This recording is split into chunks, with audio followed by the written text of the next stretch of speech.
Marhaban ya Ramadan. Beta Analatu Konsina, anggota Dewan Perwakilan Daerah Republik Indonesia, menyampaikan selamat menjalankan ibadah puasa Ramadan 1447 Hijriah kepada seluruh basudara kaum muslimin yang berada di Provinsi Maluku. Semoga Allah Subhanahu wa taala senantiasa memberikan rahmat, taufik, hidayahnya kepada kita semua dalam menjalankan ibadah Ramadan tahun ini, dan kita semua diterima amal ibadahnya. Selamat menjalankan puasa Ramadan. Marhaban ya Ramadan.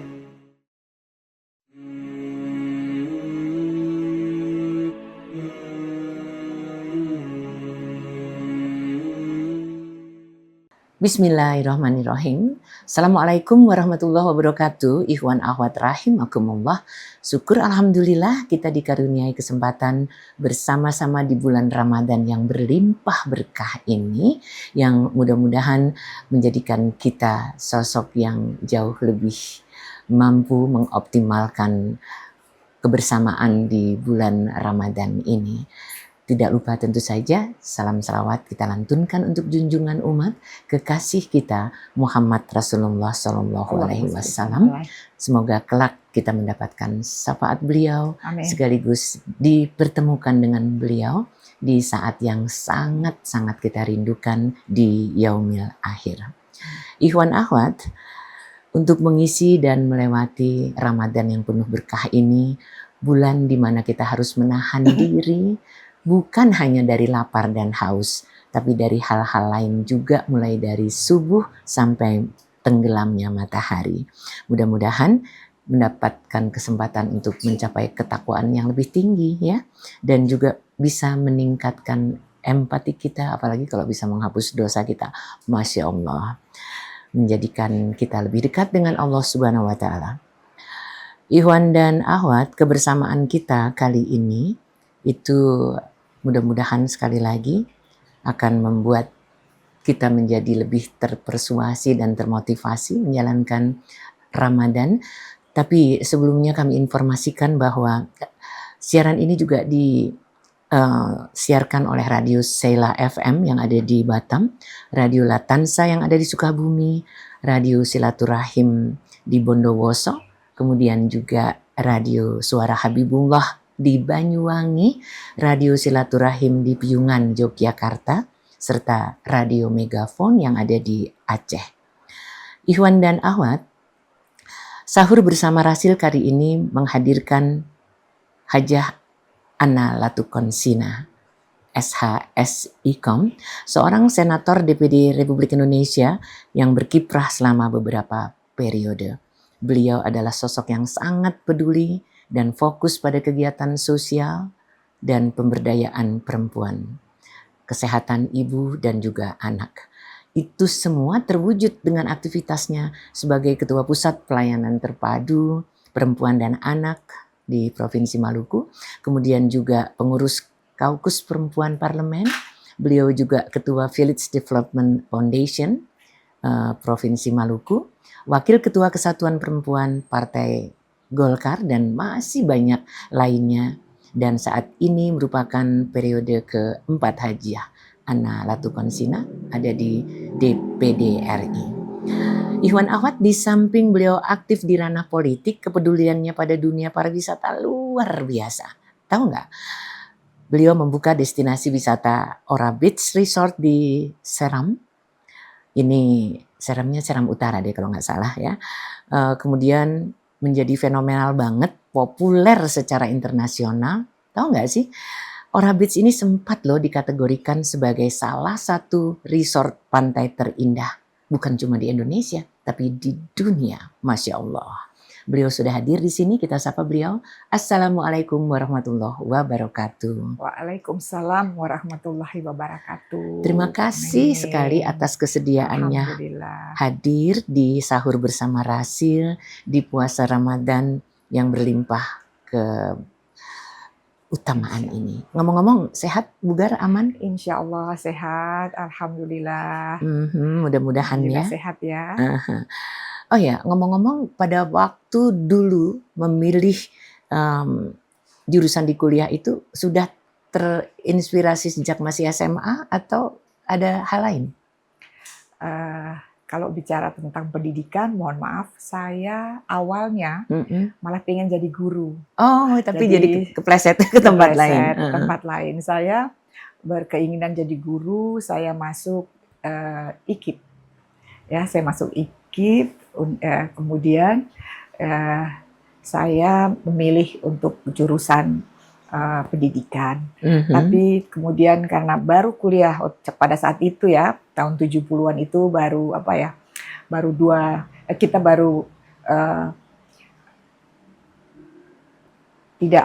tidak seperti sekarang maksudnya dengan sistem semester kita kan ke tingkat ya. Jadi saya baru tingkat 2 saya menikah. Jadi menikah cukup muda. Belum selesai kuliah pokoknya ya. Kuliah saya menikah. Alhamdulillah dengan komitmen suami saya mengatakan walaupun sudah menikah kamu boleh kuliah, boleh berkarir. Saya bersyukur karena memang sejak SMA saya juga sangat aktif berorganisasi. Alhamdulillah setelah punya anak 4, 5 baru saya kuliah. Saya ambil Fakultas Hukum. Oh, ganti tapi ya nggak harusin yang kemarin. 3 lagi saya ambil Fakultas Hukum, kemudian dengan hukum perdata, dengan catatan mungkin saya bisa membuka law firm untuk mendampingi perempuan-perempuan dengan kasus kekerasan, perceraian dan sebagainya. Kemudian saya merasa wah kayaknya saya juga perlu mempelajari ilmu komunikasi nih. Jadi saya ambil lagi S1 di komunikasi. Ya. Untuk komunikasi. Ya. Terus bisa terjun ke dunia politik, mungkin ya kalau dengar-dengar sih karena ada juga peran ayah dan bunda yang juga aktif di dunia politik. Terus abang atau yang mencuri hatimu itu juga sama? Iya, jadi memang saya berasal dari keluarga yang birokrat dan ibu saya seorang kalau sekarang kita bilang aktivis ya. Beliau dulu sangat pemerhati masalah-masalah sosial perempuan dan anak juga. Jadi sangat mempengaruhi saya, memotivasi saya dan juga menjadi idola saya. Oh, saya pengen jadi kayak ibu saya, bisa ngurusin orang sakit kusta, bisa ngurusin orang sakit paru-paru dan orang yang ayan, yang tidak mampu. Itu buat saya pada saat itu kayaknya keren banget waktu saya masih kecil. Jadi kemudian dapat suami juga seorang birokrat yang kemudian pada zaman Orde Baru tentunya ada jalur B ya, ada jalur A, jalur B, jalur G di sistem parlemen kita di kepartean. Kemudian terjun ke politik suami saya. Jadi kita sering sekali berdiskusi berbagai hal, masalah-masalah keadaan sosial di Maluku maupun Indonesia, samalah sampai ke global gitu. Suami saya sering kita dua berdiskusi. Di situ saya mulai terpikirkan menarik juga gitu. Ya alhamdulillah setelah suami saya tidak lagi di dunia politik, saya pikir saya harus melanjutkan. Apalagi di era reformasi, kita kan sudah 4 kali amandemen Undang-Undang Dasar kita, dan di amandemen yang keempat tahun 2002 ada lahir satu lembaga baru yang mewarnai 2 kamar atau 2 kamar di parlemen kita, yaitu DPR dan DPD. Saya memilih jalur DPD, yaitu non partai. Jadi sebelumnya saya juga sangat aktif di Partai Golkar dengan berbagai kegiatan maupun jabatan saya di tingkat provinsi maupun pusat. Saya tinggalkan karena memang harus meninggalkan semua jabatan di partai politik untuk terjun ke DPD. Walaupun DPD sendiri adalah ranah politik, tapi murni mencerminkan kepentingan daerah. Jadi tidak bukan partai, tapi daerah. Masya Allah. Jadi saya akhirnya mengambil jalur Dewan Perwakilan Daerah Republik Indonesia. Alhamdulillah 2009 sampai dengan saat ini saya masih Masya Allah. Alhamdulillah. Alhamdulillah. Jadi Ikhwan Akhwat, betapa besar peran seorang ibu terhadap ibu anak ini terkait dengan aktivitasnya baik di organisasi ataupun di kepeduliannya pada perempuan dan anak-anak ya. Terus tadi di informasi yang kami dapatkan di dunia pariwisata juga bergerak luar biasa terkait dengan Orbit Study itu. Bisa cerita? Ya. Jadi memang sejak saya masih muda sampai menikah, saya Mm-mm. bergelut di berbagai organisasi. Nah, salah satu kegiatan yang saya senangi yaitu traveling keliling daerah-daerah terutama Maluku. Wow, Maluku ini punya 1.342 pulau dan 1.342, 1.342 pulau besar Masya dan Allah. kecil. Mhm. Dan banyak sekali daerah-daerah yang indah, tidak terjamah. Kebetulan saya keliling Maluku di bulan Ramadan juga, Mhm. melakukan kegiatan buka bersama bersama masyarakat, kegiatan sosial, pengobatan massal. Di Mhm. situ saya melihat ada satu tempat yang tertutup sebenarnya, tersembunyi. Tersembunyi dalam arti pantainya nggak kelihatan. Lebih banyak ditutupi dengan pohon-pohonan gitu, nggak Iya, kelihatan uh-uh. pantainya. Tapi di atas pantai itu gunungnya sangat indah Indah. sekali gitu. Nah, saya berpikir, wah ini kayaknya kalau dibersihkan sedikit, pantainya kelihatan Keren. indah sekali. Karena view di sekitar pantai itu sangat indah. Kalau Mhm. biasanya kita lihat kayak di Maldives, pantai, ya pantai saja. Iya, Tapi kita sangat sempurna saya pikir. ada Di belakang gunung, ada hutan, ada uh, gunung, di depan ada gunung, di depan karang lautnya indah sekali. Masya Nah, Allah. itu yang membuat saya langsung bersama-sama dengan masyarakat setempat, ayo kita kembangkan tempat ini menjadi satu tempat yang insya Allah mudah-mudahan menjadi berkah buat semua orang yang ada di sekitar situ. Dan alhamdulillah saat ini sudah tumbuh banyak tempat-tempat lain selain Ora Beach Resort Mm-mm. dan juga tumbuh UMKM di Masya sana. Allah. Ya, alhamdulillah. Ya. Jadi membuat sesuatu yang kelihatannya nggak ada apa-apanya, terus menjadi bagian yang juga secara internasional dianggap ada dan keren, itu luar biasa banget. Ya. Ngomong-ngomong, Bu Ana, sebagai sosok yang sangat peduli dengan kegiatan sosial, Ya. pemberdayaan perempuan, dan juga kesehatan ibu dan anak, Ya. anak-anak sekarang ini yang merupakan generasi penerus bangsa ini, kayaknya perlu deh diperkuat bagaimana perempuan secara strategis ini bisa memperkuat generasi muda kita di berbagai bidang kehidupan. Sebagai sosok yang luar biasa tentu bisa dong menginspirasi kita. Iya, saya pikir peran perempuan dari zaman dunia ini mulai ada sampai dengan nanti itu sangat penting. Sangat penting apalagi di era seperti saat ini. Iya. Di mana kemajuan teknologi begini pesat, tantangan semakin banyak, peran perempuan sangat besar. Saya selalu bilang, apa yang dilakukan laki-laki semua perempuan bisa lakukan. Tapi ada peran perempuan yang laki-laki nggak bisa lakukan. Iya, betul. Ya. Hamil melahirkan tuh nggak bisa. Hamil, melahirkan, menyusui mereka nggak bisa. Iya. Itulah Allah memperkuat perempuan untuk menjadi kuat dan juga mempunyai keistimewaan yang khusus. Sehingga menurut saya perempuan mempunyai peran di dalam membentuk generasi bangsa, generasi Islam yang tentunya diharapkan sebagaimana oleh agama kita. Semua ibu, saya pikir begitu melahirkan, cinta pertama dia adalah cinta pada anaknya. Seorang ibu pada anaknya. Bahkan melebihi kepada pasangan. Melebihi kepada pasangan. Saat itu kita merasakan bahagia sekali. Nah, tentunya kita juga mempunyai cita-cita. Bagaimana cara kita bisa mendidik anak, membesarkan anak. Saya melihat banyak sekali kita setelah menjadi ibu, ya kita jalanin aja apa yang ada gitu. Kita tidak pernah mempersiapkan diri kita ataupun merencanakan, memplanning. Saya harus mendidik anak saya dari umur sekian sampai umur sekian nih seperti apa. Nah sekarang kan terbuka informasi untuk mempelajari itu. Jadi saya pikir seorang ibu itu harus pintar. Harus pintar untuk bisa bagaimana membesarkan anaknya menjadi anak-anak yang berkualitas. Kualitas di sini, kualitas imannya, kualitas kesehatannya, kualitas pendidikannya. Disitulah kemudian kita bisa ukur apakah seorang ibu berhasil mendidik anaknya.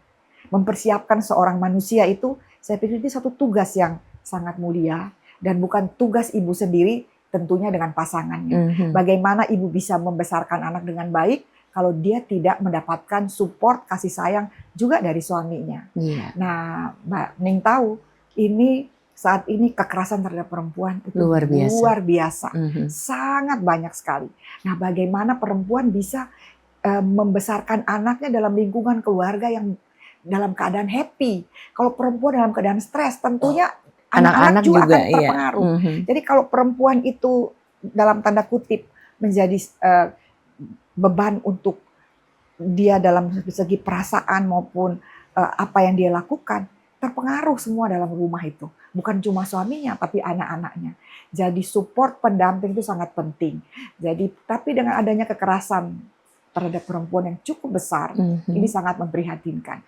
Tapi dengan adanya beberapa regulasi yang telah kita hasilkan di parlemen, tentunya mudah-mudahan ini akan mengurangi ataupun ada efek jera seperti Undang-Undang Perlindungan Anak, Undang-Undang Penghapusan Kekerasan dalam Rumah Tangga, Undang-Undang tentang tindak pidana kekerasan seksual, kemudian KUHP yang baru yang juga menindak perselingkuhan dan sebagainya. Saya pikir ini menolong perempuan. Ya. Alhamdulillah ada perundang-undangan itu ya, ada, jadi memudahkan. Ini salah satu cara negara memprotek perempuan. Iya. Masya Allah. Ngomong-ngomong, karena dari apa yang Bu Ana lakukan itu kan perempuan punya potensi ya untuk berkontribusi di dalam membangun kemandirian ekonomi, untuk memperkuat dakwah juga serta meningkatkan kepedulian sosial. Bagaimana nih mengoptimalkan perempuan di dalam bidang perekonomian dan juga pengembangan agama tadi? Saya sering bilang ke ibu-ibu di desa-desa terutama, karena kalau kita lihat di pasar-pasar, kayak pasar di Maluku misalnya, mungkin pasar di Jawa, di Sumatera, dimanapun di Indonesia, itu yang berperan paling banyak di bawah, di grassroots itu perempuan. Justru perempuan yang jual sayur, jual di Maluku malah jual ikan gede-gede, mereka bisa potong perempuan untuk dan sampai jualan makanan jadi dan sebagainya itu perempuan. Saya selalu bilang perempuan bukan pencari nafkah tambahan. Justru perempuan pencari nafkah utama. Nah, bagaimana kita harus mensupport perempuan untuk dapat lebih meningkatkan kapasitas dia dalam segi akses permodalan maupun peningkatan kapasitas dalam dia berusaha, ini sangat penting. Nah, pemerintah melalui berbagai kementerian berusaha untuk itu. Kita mengawal sebenarnya, mengawal bahwa perempuan harus mendapatkan akses permodalan dengan baik. Kemudian juga ya tadi yang saya katakan meningkatkan kualitas skill dia di dalam dia berusaha. Karena biasanya ibu-ibu itu kalau dapat uang, kalau anaknya udah minta uang, kasih semua ataupun dikasih aja begitu tanpa planning. Nah, kita pun memberikan edukasi tentang bagaimana memanage keuangan dia agar bisa tidak mencari uang hari ini, habis hari ini. Tapi kenyataannya demikian di lapangan. Uang masuk hari ini ya buat makan hari ini. Mereka nggak punya planning ataupun simpanan-simpanan yang memang karena pendapatannya kecil ataupun karena tidak mengetahui bagaimana cara memanage keuangan itu. Iya, Ibu Ana, dari gambaran bahwa peran ibu juga peran ayah di dalam langkah-langkah ke depan perjalanan sampai sekarang. Ini kan Ramadan nih. Dulu puasa tuh beneran puasa sampai sore hari itu mulai umur berapa? Oh, saya mulai puasa pertama kali saya ingat tuh saya umur 5 tahun. Sudah puasa 5 tahun? Saya nangis, saya bilang kenapa orang semua baru makan sore. Kalau saya makan sendirian pagi. Waktu itu saya umur 5 tahun, saya baru punya adik 3. Kita bersaudara 7 dan saya iri gitu, kenapa makan terus makanan banyak sekali. Ibu saya bilang, boleh kita, ayo makan nggak apa-apa. Tapi terus saya bilang, saya coba setengah hari. Dan ada kalanya jam 12, ibu saya bilang, buka puasa, ini jam buat kamu buka puasa. Buka puasa anak umur 5 tahun jam segini, boleh. Nah, tapi setelah 6 tahun, 7 tahun saya udah full puasa. Puasa sampai jadi maghrib. Masuk sekolah dasar tuh udah puasa penuh sampai maghrib. Alhamdulillah anak-anak maupun cucu-cucu saya juga begitu sekarang. Masih SD kelas 1, TK udah full puasanya. Udah full puasa. Mungkin juga karena anak-anak dengan gizi yang baik ya, mereka kuat untuk berpuasa. Ikhwan Akhwat, mendengar ini, kepedulian pada rumah kita, siapa yang puasa dan enggak, ada informasi yang aku terima nih, katanya tuh cucunya Ibu Ana tuh semuanya udah hafiz. Cerita dong gimana ceritanya bisa seperti itu? Saya terus terang, saya juga bukan hafiz, dan saya juga tidak terlalu pinter atau lancar sekali baca Quran. Saya bermimpi atau saya menginginkan anak-anak saya harus lebih bisa dari saya. Alhamdulillah anak-anak saya panggilkan guru ngaji di rumah, saya panggilkan ustadz di rumah, kemudian cucu-cucu saya juga alhamdulillah anak-anak semuanya menyekolahkan anak-anaknya sekolah Islam yang mereka pilih dengan metode tahfiz sehingga anak-anak itu hafal Quran. Jadi saya punya 17 cucu Ibu, dan dua sudah S1, udah S1, dan yang cucu-cucu yang kecil-kecil semuanya saat ini lagi berlomba-lomba.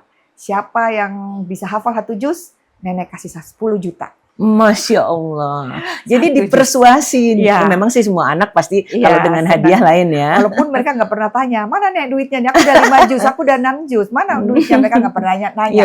Tapi saya bilang, nenek akan simpan ini mungkin buat keperluan kalian yang akan datang. Masya Jadi Allah. saya sangat bersyukur, Bu. Dan anak-anak semua menyekolahkan anak-anaknya di sekolah-sekolah yang memang mementingkan agama. Dan mereka mengatakan bahwa agama lebih utama untuk waktu-waktu yang akan datang ini. Kita punya tantangan yang paling besar, banyak sekali orang dengan gangguan jiwa dan sebagainya. Itu memerlukan fondasi agama yang kuat. Dan tantangan ke depan bagi anak-anak kita ini sangat besar. Semakin banyak manusia tumbuh setiap hari, lahir setiap hari, lahan berkurang, tidak banyak, lapangan pekerjaan semakin kecil. Kita harus berani ataupun mampu menciptakan lapangan pekerjaan sendiri. Nah, ini semua tentunya didasari dengan keimanan dan ketakwaan agama kita, tentunya masing-masing anak-anak. Jadi bekal agama menurut saya lebih utama. Masya Allah. Bekal agama untuk anak-anak lebih utama. Setelah itu insya Allah kalau dengan beragama pasti beradab. Ilmu tanpa adab nggak ada artinya. Dan mereka pun biar berilmu tapi kalau tidak punya adab dan akhlak yang baik, saya yakin dia nggak akan kerja lama di satu tempat.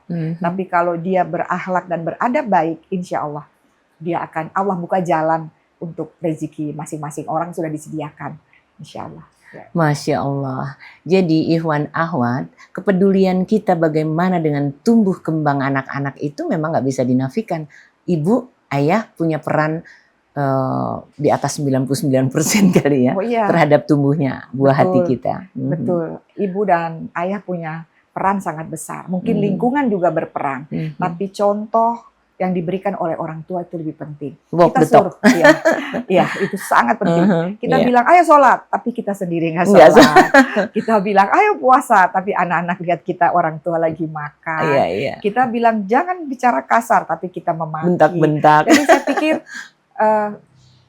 yang paling terbaik adalah memberikan contoh kepada anak-anak ataupun orang-orang di sekitar kita. Itu paling penting. Contoh paling penting. Bagi orang tua, apa yang kita lakukan, itu yang dilakukan oleh anak-anak kita. Jadi contoh paling penting. Iya. Zaman sudah berubah begitu cepatnya. Sementara nilai-nilai spiritual dan moral bagi anak-anak nggak boleh berkurang 1 titik pun ya. Karena itulah yang akan mewujudkan Indonesia kita jadi jauh lebih bercahaya. Apa yang sudah Ibu Ana lakukan terhadap keluarga itu gampang nggak sih ya kita ngikutinnya? Karena bisa. Dukungan dari buah hati pasti mendapatkan dukungan dari belahan jiwa juga kan ya. Suami saya sangat mendukung. Dan dia karena kita menikah udah 50 tahun lebih ya. Jadi sampai udah segini aja nih, selalu kalau saya baru begini dia sudah tahu saya maunya apa. Jadi sangat mendukung sekali. Jadi dia selalu bilang, ini ada acara apa lagi, saya mau begini. Oh ya, insya Allah mudah-mudahan bismillah jalanin. Jadi dia sangat mendukung. Mbak Ning, saya bersyukur sekali mendapat pendamping yang sangat mendukung semua aktivitas saya, bukan saja mendukung, tapi banyak sekali memberikan masukan dan saran dalam saya mencetuskan berbagai ide maupun hal-hal yang saya lakukan di tengah-tengah masyarakat. Itu yang paling penting menurut saya. Dan intinya kalau di dalam rumah tangga itu, istri akan kreatif, istri akan bisa bisa berbuat banyak kalau dia didukung oleh suaminya. Ya, jadi kalau dia tidak didukung dengan, dan alhamdulillah Mbak, ini suami saya tuh makan apa aja terserah disediain dimakan. Jadi nggak harus saya harus bikin A, teh, B, C saya harus gitu bikin enggak ya? A, B, C, pagi saya harus ngurus makannya apanya, saya urusin. Tapi ada kalanya dia yang bikinin teh buat saya, boleh juga. Saya Wow. juga bisa bikinin, jadi tidak terlalu kaku, kita apa aja yang bisa saya kerjakan, dia kerjakan, kita kerjakan. Jadi, wahai para ikhwan, para suami, please deh, apa yang barusan kita dengar tuh kayaknya mempersuasi kita juga kan. Apalagi kalau ngomong-ngomong terkait dengan diskusi ya, apa-apa dibahas ya. Iya, betul. Saya selalu bahas. Nggak ada tersembunyi di antara kita. Apapun yang saya rasakan, apakah itu jelek, baik, marah, saya sampaikan. Pasti saya sampaikan. Dan alhamdulillah saya punya 1000 telinga di rumah ini. 1000, 1000 telinga saya bilang. Karena apapun yang saya omongin, suami saya dengerin. Dan dia selalu punya jawaban-jawaban yang kalau dia tahu yang saya bicarakan ini bikin saya bisa marah atau kesel, dia bikin saya ketawa dulu gitu. Jadi itu yang membuat saya bersyukur sekali bahwa saya punya telinga yang begitu banyak di rumah ini dari satu orang, yaitu suami saya. Allah. Yang kalau saya bicara apapun, apakah itu sesuatu yang menyakitkan yang saya dapatkan, saya ceritakan semua. Dan dia selalu memberikan pencerahan buat saya. Nah itu mungkin yang buat saya semakin merasa mantap untuk keluar, melangkah, dan juga datangi masyarakat sampai ke pelosok-pelosok untuk bagaimana kita berbagi tips di dalam rumah tangga maupun bagaimana kita membesarkan anak kita dengan penuh kasih sayang. Hal-hal yang sangat sederhana kita bicarakan. Contoh saja, anak-anak kita kalau udah gede-gede, mana mau kita peluk, nggak mau. Tapi ternyata pelukan itu kan sesuatu yang apa ya? Nilainya nggak terhitung sih sebetulnya. Nggak bisa dibeli dengan duit, dan itu katanya keluar aura-aura positif kita. Betul Jadi banget. sesuatu yang tadinya rasanya terhambat di dalam diri kita itu keluar semua. Sekarang ini kan banyak sekali orang stres, dengar orang bunuh diri, dengar orang sakit jiwa dan sebagainya. Tapi sebenarnya itu perhatian antar sesama kita di dalam keluarga maupun teman dan lain-lain. Banyak yang bilang begini, kita punya 1000 teman yang selalu kita hubungi, tapi kita tidak punya teman yang punya satu teman yang punya telinga yang setia, katanya gitu. Masya Allah. Jadi kita mungkin tiap hari dengan handphone ya, ngechat semua orang di grup dan sebagainya. Satu hari kita bisa berhubungan komunikasi dengan 100 orang mungkin, malah lebih, karena banyak orang yang menonton kita. Tapi adakah 1 atau 5 atau 10 atau 1 deh orang yang betul-betul bisa mendengarkan dan memberikan sesuatu kepada kita dengan catatan betul-betul ikhlas, tulus, menyampaikan kepada kita bahwa sebenarnya Anda tuh begini loh. Sehingga kita bisa bercermin bahwa ternyata kita punya kelemahan, kita harus berevaluasi, kita harus mengintrospeksi. Kita butuh orang-orang seperti itu di zaman saat ini. Masya Allah. Jadi ikhwan akhwat, benda berukuran 5 kali 10 cm ini yang membuat kita merasa punya ribuan teman, belum tentu efeknya seperti yang kita harapkan. Yang jelas di zaman yang serba cepat ini, kecanggihan teknologi dan derasnya arus informasi itu bisa saja punya pengaruh yang luar biasa. Hampir bisa memporak-porandakan keluarga kita juga, anak-anak kita juga. Nah, kita harusnya ngapain nih terkait dengan kondisi dunia yang seperti sekarang ini? Bisa apa nih kita? Karena kebanyakan ibu-ibu sekarang anaknya ngapain sedikit pegang HP biar diem. Itu yang paling gampang memudahkan ibu-ibu untuk menenangkan anak, dan ibu-ibu juga bisa bebas ngapa-ngapain gitu kan. Nah, itu yang paling saya katakan tadi, contoh kita. Jadi kalau kita mau larang anak tidak pegang HP, kita juga harus konsekuen, benar-benar. Jadi, kita pegang terus, tapi kita ngelarang. Tapi kita ngelarang.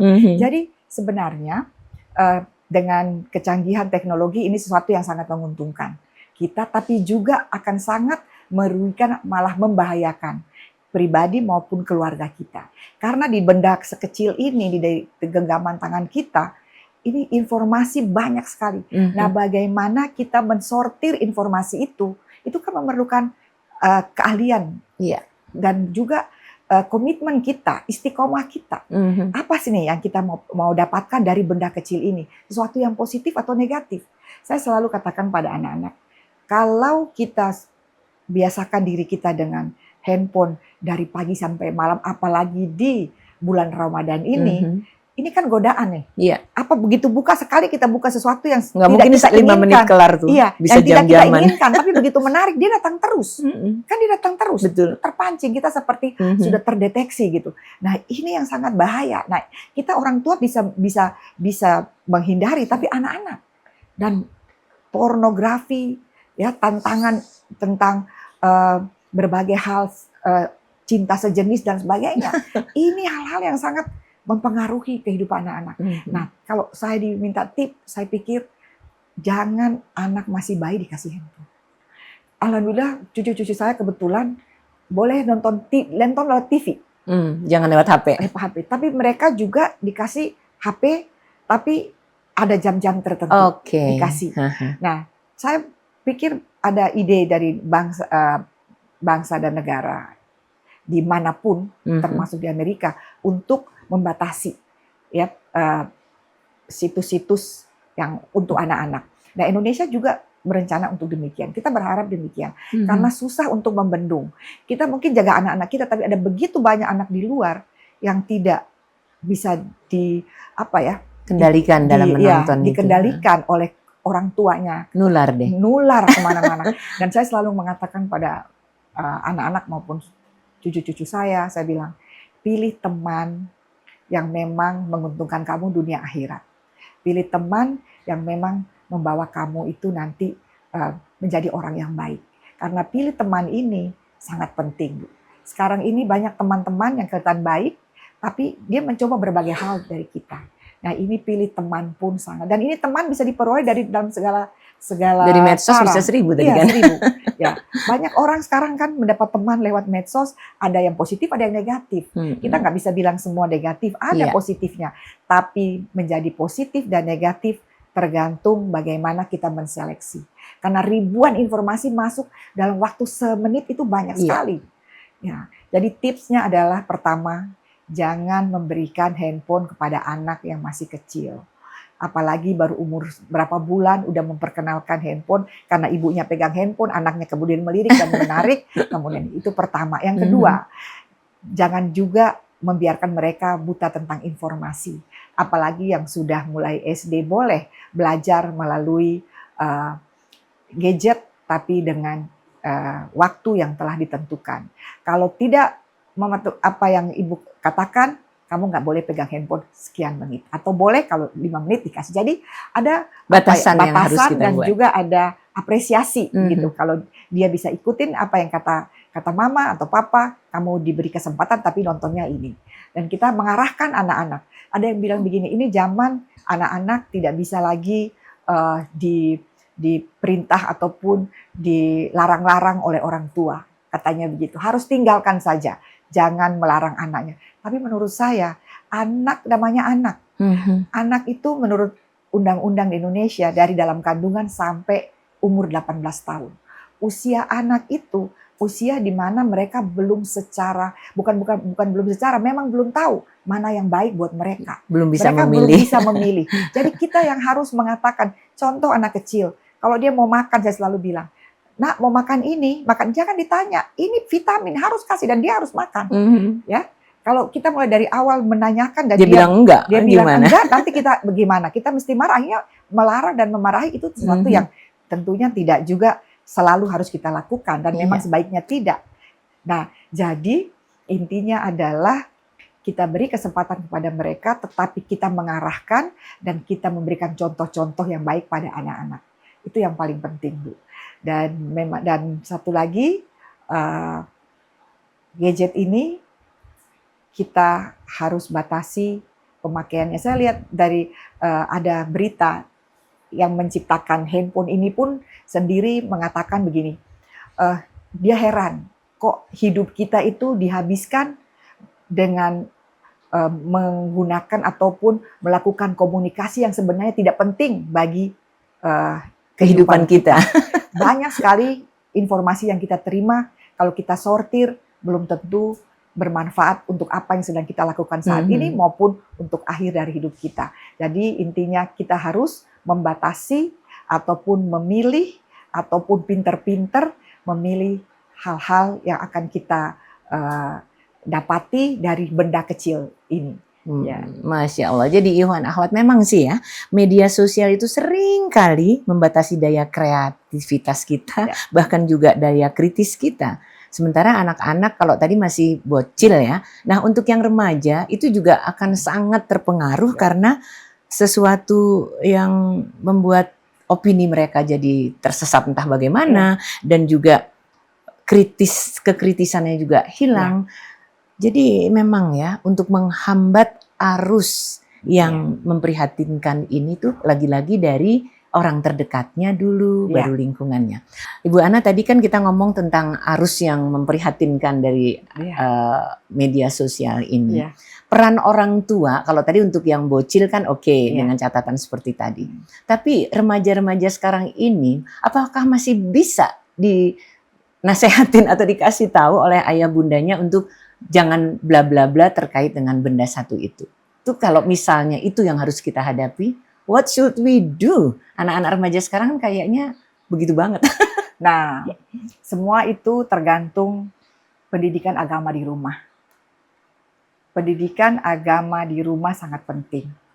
Kalau seorang anak mendapatkan contoh sholat 5 waktu di rumah, dan mereka juga diwajibkan harus sholat 5 waktu, ya, itu saya rasa dari subuh ke duhur mereka mungkin ada sedikit melenceng, tapi begitu mereka sujud, mereka akan tahu disinilah saya sebenarnya kecil. Remaja udah harusnya tahu kalau memang pendidikan agamanya baik. Pendidikan agama sangat penting dari duhur ke asar, asar ke maghrib, maghrib ke isya, isya ke subuh. Selalu ada yang waktu agama kita itu memberikan protek kepada kita untuk evaluasi, untuk mengintrospeksi. Jadi menurut saya bagaimana memberikan motivasi ataupun warning pada anak-anak kita bahwa apa yang kamu tonton harus sesuai dengan ajaran agama. Jangan sampai kamu nonton yang kamu lihat di handphone adalah sesuatu yang dilarang. Porno-porno misalnya, ya, ataupun hal-hal yang dilarang oleh agama. Sebaiknya kamu hindari. Atau kalau kamu melihat sesuatu yang baik, kamu dalami. Kan banyak sekali informasi di medsos yang sangat positif. Jadi dengan orang tua memberikan pendidikan agama yang baik dan dia betul-betul memahami agamanya dengan baik, saya pikir remaja itu sudah akil balik. Ya, umur 13 ke atas dia udah tahu harusnya. Udah, walaupun mungkin masih tidak seperti orang dewasa, tapi setelah akil balik dia mempunyai kewajiban yang sudah sama dengan orang dewasa dalam menjalankan sholat 5 waktu. Nah, sholat 5 waktu menurut saya ini harus diterapkan dalam rumah. Nggak ada cerita yang lain lebih penting dibandingkan dengan bersujud 5 kali sehari, dalam arti sholat 5 kali sehari yang diwajibkan kepada kita, umat manusia dan khususnya umat Islam. Apalagi kalau pas ayah di rumah makmuman, keren banget ya. Betul. Tadi harus kita berimaman. Kalau enggak ya yang penting harus kita lihat anak-anak pada jam sholat, mungkin mereka pulang sekolah belakangan, ya, dan mereka sholat sendiri nggak apa-apa, tapi kita harus memperhatikan atau melihat udah sholat belum. Kita selalu mengingatkan tugas orang tua terutama ibu, sholat. Karena sholat itu menjauhkan kita dari perbuatan yang tentunya membuat kita akan bisa memprotek diri kita. Masya Allah. Jadi Ikhwan Akhwat, kalau pas maghrib di rumah ya sholat bareng. Pokoknya ketika waktunya sholat kita ada di rumah, sebaiknya jangan sholat sendiri gitu ya. Iya, betul. Ibu Ana ngomong-ngomong nih, meningkatkan etos kerja, kemudian memegang teguh integritas itu penting banget di dalam langkah perjalanan kehidupan kita ini. Tetapi di dalam proses mulai dari kapan tahu sampai sekarang ini kan luar biasa ya. Pernah nggak sih ngalamin kondisi yang acak-adul itu, yang amburadul, yang agak membuat kecewa atau apa? Kalau gimana? Ya, kalau keadaan yang mengecewakan atau membuat saya pikir manusia hidup pasti ada hal-hal, dan saya pikir saya sama bilang tidak ada hal itu terjadi. Terutama peristiwa konflik sosial di Maluku. Kami punya begitu banyak usaha yang hancur dan kami mulai dari nol. Setelah itu semua kami punya ada 2 resort ya, tadi Ora Beach Resort baru dibangun 6 tahun. Tahun 92 saya menemukan Ora Beach Resort. Kami baru betul-betul beroperasi di tahun 96 dan kemudian baru betul jalannya itu tahun 98. Desember, Oktober ya, sampai Desember. Januari tahun 99 hancur sama sekali. Bencana alam? Bukan bencana alam, konflik sosial di Maluku. Karena konflik itu dan ya. Tidak ada tamu yang datang dari manapun untuk mengunjungi tempat kami sehingga ditutup. Dan kita baru mengeluarkan modal cukup besar.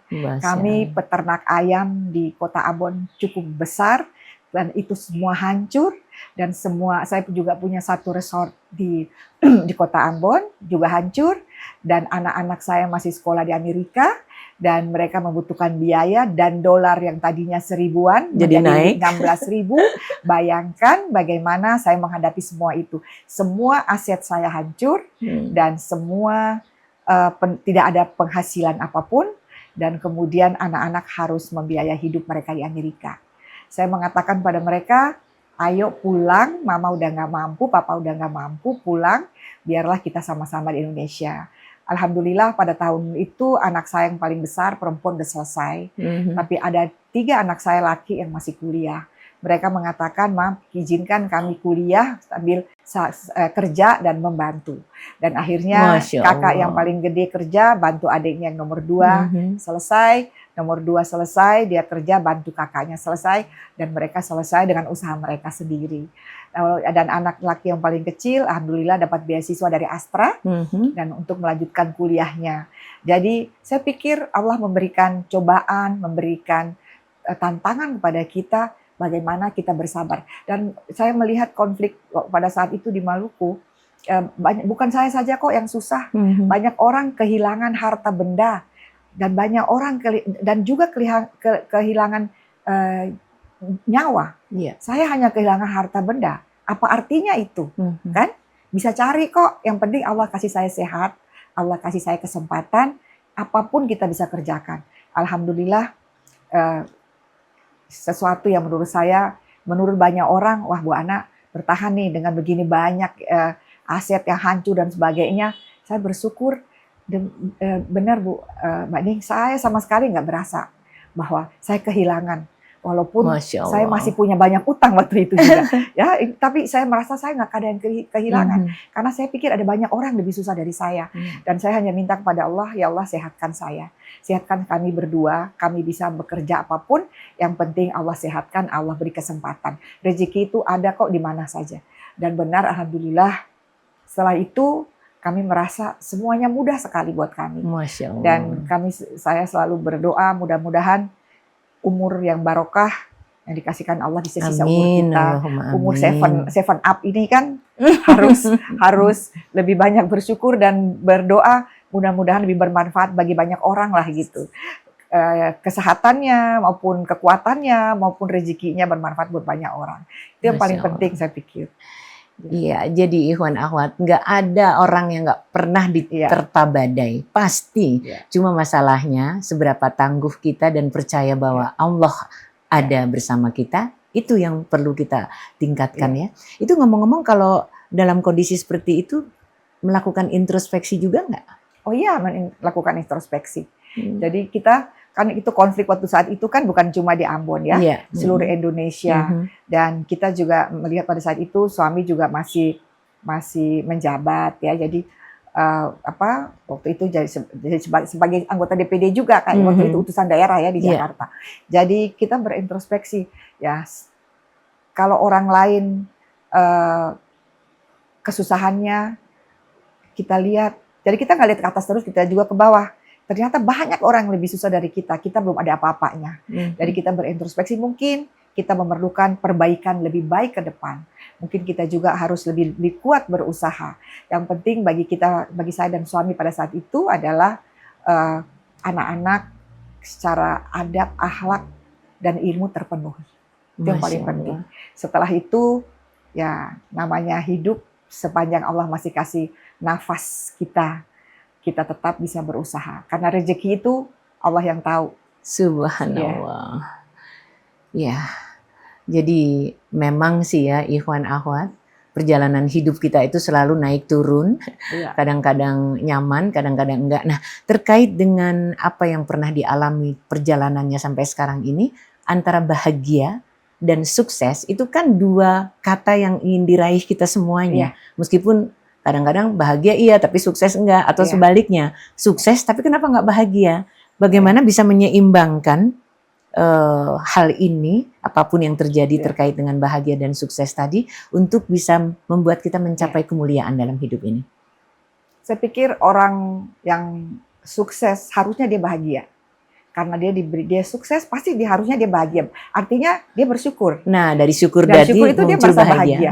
Kalau dia sukses, kemudian dia berhasil mempunyai kedudukan, tapi dia merasa susah, nggak bahagia, menurut saya salah itu. Allah kasih kesempatan. Nggak tahu terima kasih gitu ya. Allah kasih kesempatan dia bahagia, dia sukses dalam pekerjaannya misalnya ya. Tapi kok nggak bahagia? Harusnya bersyukur. Ada orang nggak berhasil, kan? Nggak berhasil, tapi dia bahagia. Itu sesuatu yang istimewa. Tapi kalau dia berhasil, dia sukses, kemudian nggak bahagia, harus bersyukur itu. Jadi kalau sukses pasti harus, menurut saya harus pasti bahagia. Tapi kalau dia nggak berhasil, tapi dia berbahagia dengan apa? Berhasil dalam hal ini tanda kutip ya, bukan hanya materi, bukan hanya sesuatu yang bisa dilihat dengan mata, tapi perasaan yang damai, selalu merasa ikhlas, selalu merasa dengan siapa aja bisa berkomunikasi, bisa baik, kemudian tidak overthinking yang negatif, tapi selalu positive thinking. Saya pikir itu satu yang membahagiakan.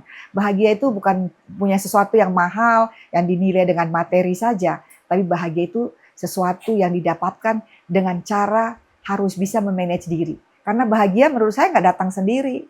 Bahagia itu nggak datang sendiri. Bahagia itu harus diciptakan di lingkungan di mana kita berada. Apakah dengan anak-anak kita, dengan suami kita, dengan teman kerja kita, itu kita ciptakan. Kita mau ketemu teman dengan muka cemberut, atau kita mau ketemu teman dengan kesal yang kita bawa dari rumah, kita mau melakukan sesuatu yang kita rasa di kantor gak beres, bawa pulang ke rumah. Nah itu bagaimana memanage diri kita untuk di semua tempat kita harus bisa menciptakan sesuatu yang positif untuk diri kita. Saya pikir dengan cara itu kita bisa meningkatkan kualitas diri kita dalam mengatakan diri kita berbahagia. Karena bahagia itu sekali lagi bukan sesuatu yang turun begitu saja, tapi sesuatu yang diciptakan dan harus di-manage untuk diri kita sendiri. Karena dengan aura yang keluar dari kita tentunya akan berpengaruh kepada sekitar kita. Kalau orang semua lagi bergembira, tapi kita datang dengan manyun dan muka yang ini, ataupun dengan hal-hal yang positif, pasti mempengaruhi semua orang. Dan itu akan berdampak negatif pada diri kita. Itu menurut saya kayak gitu. Jadi bahagia itu sesuatu yang harus kita ciptakan. Kita bikin setiap hari dalam diri kita. Saya sering bilang gini, Mbak Ning, kalau saya bangun pagi terus terang, kayak semalam saya kurang tidur, tapi pagi saya bangun, saya selalu berdoa, begitu bangun dari tempat tidur, alhamdulillah, ya Allah saya diberi napas hari ini, la ilaha illallah wahdahu la syarikalah, lahul mulku wa lahul hamdu wa huwa ala kulli syai'in qadir. Saya bersyukur Allah kasih saya takdir yang baik hari ini. Mudah-mudahan hari ini saya mendapat takdir yang baik. Kenapa? Kalau kita sudah mensugesti kita seperti itu terdampak sampai seharian. Walaupun kurang tidur semalam. Tadi kan saya bilang, waduh saya ini agak kurang sehat nih kan. Tapi kalau sudah ketemu Mbak Ning terus kita udah ngobrol, saya jadi ya mungkin penyakit saya jadi kurang tidurnya, jadi mungkin tadi agak lemas jadi hilang. Jadi memang sesuatu yang harus selalu kita perbaharui di diri kita. Sesuatu yang harus kita kejar ya. Kebahagiaan itu kita kejar, kita ciptakan, dan bukan untuk diri kita sendiri, tapi untuk orang di sekitar kita. Ya. Jadi betapa pentingnya sudut pandang menghadapi apapun yang terjadi itu. Betul. Masya Allah. Betul sekali. Ngomong-ngomong, untuk yang masih punya ibunda nih, kalau ada yang bilang berbakti kepada orang tua itu harus kudu musti gitu kan. Ya. Nah, apa yang bisa kita lakukan kalau beliau misalnya masih ada tapi sudah tidak berdaya lagi, sebagai anak yang bisa jadi juga tidak dekat tapi jaraknya berjauhan. Apa yang kira-kira harus kita lakukan nih untuk berbakti kepada ayah bunda? Kalau yang masih punya ayah dan ibu, itu surga yang sangat besar. Apalagi umur mereka sudah sepuh ya. Itu sesuatu surga, sesuatu jalan menuju kebahagiaan dunia akhirat. Kalau saya bisa selalu mengatakan, kalau kita memperhatikan orang tua kita, Allah balas bukan hanya di akhirat. Di dunia sudah diperlihatkan. Kalau kita memperhatikan orang tua kita, ibu kita, ayah kita, Allah tidak memberikan, kita tunggu nanti pahalanya di akhirat. Di dunia sudah dipertunjukkan. Saya merasakan itu. Tapi saya selalu merasa kurang. Bahwa saya kurang perhatikan ibu saya, mungkin karena saya sibuk, jarang berdekatan, saya di luar kota ataupun tidak dekat. Tapi saya selalu berusaha untuk telepon. Doain aku mah, doain aku pak. Jadi doa orang tua tuh sangat kita harapkan. Jadi yang bagi masih mempunyai orang tua, ayo jangan pernah sehari pun tidak menegur orang tua kita dengan kata-kata yang manis. Kalau bisa dengan pemberian-pemberian. Mungkin orang tua kita semua dia punya. Dia punya semua. Tapi beda kalau itu dari beda kita. Kalau dikasih oleh anak. Ya, benar betul. itu. Beda. Saya pikir saya nggak perlu ada apa-apa dari anak-anak saya. Tapi kalau ada anak-anak saya ngasih saya bunga aja, aduh saya bersyukur. Dan syukurnya orang tua itu dalam hati. Dia kata orang Ambon nih, mengangkat hati kepada Allah aja itu langsung Allah kasih turun rahmat. Masya Allah. Ya. Oke, bulan Ramadan itu katanya paling bagus tuh sedekah deh. Ya. Tapi nggak semua orang dompetnya ada isinya. Ya. Mau sedekah uang nggak ada, kebutuhan di rumah banyak. Ya. Ada ide nggak kira-kira sedekah apa yang bisa kita lakukan untuk yang terbatas tadi, tapi nilainya juga keren? Ya. Kalau bicara sedekah, kita senyum aja sedekah kan, katanya gitu. Iya betul. Tapi kalau kita tidak mampu secara finansial, kita bisa mungkin secara tenaga kita. Mungkin kita membantu misalnya di masjid. Ya, kita bantu di masjid, kita bantu menolong di panti asuhan untuk masak misalnya di panti asuhan bagaimana, ayo aku bisa bantu apa, saya bisa. Jadi bantu tenaga, bantu pemikiran. Jadi tidak harus dengan finansial saja. Ya. Tapi yang paling penting adalah sedekah kita adalah sedekah bagaimana memperhatikan orang-orang di sekitar kita, apakah itu orang tua, dan juga mengajak teman-teman yang mampu, ayo bisa nggak nih? Bantu saya dengar di sini ada orang yang tidak mampu, ada yang tidak bisa, orang tua yang tidak bisa jalan, tidak di rumah. Ada loh Bu, di daerah yang ada orang tua yang tidak bisa jalan, ya, di rumah sendirian. Ayo tolong dong. Di tempat saya ada seperti itu. Sendiri di rumah, lumpuh, tidak bisa apa-apa. Tapi orang tua itu punya uang, tapi dia nggak bisa masak. Nah, ya, ada tetangga yang secara ekonomis tidak mampu, dia bantu tetangganya untuk masak walaupun anggarannya dari orang lain. Jadi saya pikir untuk bersedekah itu Allah buka pintu pahala selebar-lebarnya, sebesar-besarnya kalau kita kreatif dan mau untuk membantu. Di bulan Ramadan bersedekah itu sangat penting. Dan sedekah yang paling baik adalah sedekah bagaimana bisa membantu orang-orang yang membutuhkan bantuan kita secara finansial maupun secara fisik tenaga kita. Ya. Meskipun awal senyum itu adalah luar biasa. Ya, banyak loh orang yang susah senyum. Ya itu dia. Oke, kita sudah di penghujung terkait dengan ibadah yang kita lakukan ini. Bagaimana mengoptimalkan, menyeimbangkan antara ibadah ritual dan ibadah sosial. Ya. Saya pikir ibadah ritual sesuatu yang waktunya sudah ditentukan, ya, jam-jamnya sudah ditentukan. Apakah sholat 5 waktu, apakah sholat taraweh, tahajud dan sebagainya. Nah, bagaimana menyeimbangkan waktu di antara waktu sholat di bulan Ramadan? Menurut kalau saya pribadi, saya sering keliling desa-desa.